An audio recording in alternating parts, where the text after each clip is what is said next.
দেশের সবচেয়ে বড় ঈদুল ফিতরের জামাতের জন্য প্রস্তুত কিশোরগঞ্জের ঐতিহাসিক শোলাকিয়ার ঈদগাহ ময়দান। জামাত ঘিরে সর্বোচ্চ নিরাপত্তার প্রস্তুতি নিয়েছে প্রশাসন। এছাড়া মুসল্লিদের চলাচলের সুবিধার্থে ময়মনসিংহ ভৈরব থেকে চলাচলের ব্যবস্থা করা হয়েছে দুটি স্পেশাল ট্রেন।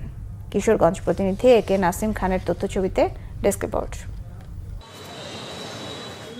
প্রতি বছরের মতো এবারও ঈদুল ফিতরে দেশের সবচেয়ে বড় জামাত আয়োজনে প্রস্তুতি সম্পন্ন হয়েছে কিশোরগঞ্জের শোলাকিয়ায়।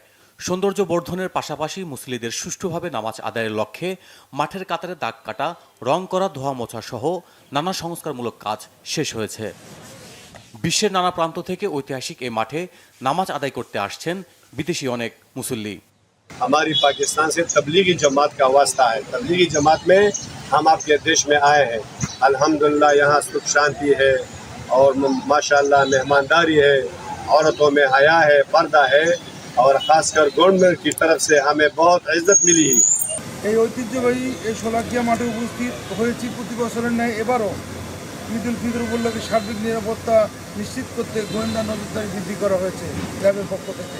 নিরাপত্তা জোরদার করতে অটোপেটের দায়িত্বপূর্ণ এলাকায় পর্যাপ্ত সংখ্যক র্যাব ফোর্স নিয়োজিত থাকবে।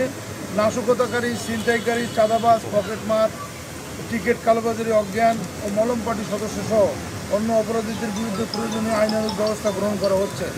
এবার নিরাপত্তায় সহস্রাধিক পুলিশের পাশাপাশি কাজ করবে র্যাব, এপিবিএন ও 5 প্লাটুন বিজিবি সদস্য। প্রতি বছরের ন্যায় এবছর সকাল 10টায় আমাদের এই শোলাকিয়ার এই প্রাঙ্গণে ঈদ জামাতটি অনুষ্ঠিত হবে। সরকারি ব্যবস্থাপনায় 3টি জায়গাতে তাদের থাকার ব্যবস্থা করেছি। এই জায়গাগুলো হলো আজিমুদ্দিন উচ্চ বিদ্যালয়, মদিনী সরকারি প্রাথমিক বিদ্যালয় এবং বাগে জান্নাত নুরানি মাদ্রাসা। এখানে তাদের ইফতার এবং অন্যান্য যে খাবার, যে রাতের খাবারের এটা একদম বিনামূল্যে ব্যবস্থা রাখা হয়েছে। বাড়তি নিরাপত্তায় ও যাতায়াতের সুব্যবস্থা থাকায় এবার অনেকটাই ভোগান্তি কমবে বলে মনে করেন সংশ্লিষ্টরা। Bangla vision news desk.